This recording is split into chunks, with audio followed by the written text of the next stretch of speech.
Question number 8, Jacqui Dean.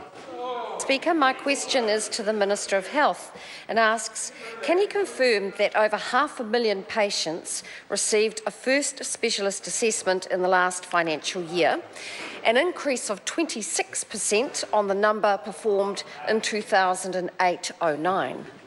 The Honourable Dr Jonathan Coleman. Mr Speaker, yes I can. New data shows that in the last financial year, 542,000 patients received a first specialist assessment in our public health system, compared to 432,000 in 2008-2009. That's an increase of 26%, an extra 110,000 appointments per year. And listen to this, 1 in 10 New Zealanders had an appointment with a specialist in a public hospital. These improvements are a credit to our dedicated health workforce, who are supported by the $400 million extra invested into health in Budget 2015. Supplementary.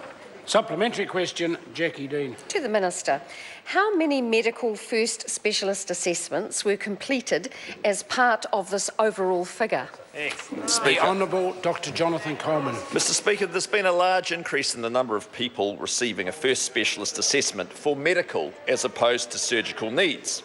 Medical FSAs are for patients whose condition is managed by a physician rather than by a surgeon. For example, cardiology, respiratory or renal. Patients in the last financial year, 220,000 patients received medical FSAs compared to 171,000 in 2008-2009, a 29% increase.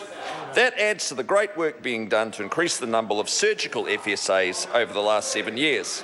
As Annette King told a Southland audience recently, overall, the health system's working well. We do have a good health system. Good on you, Annette.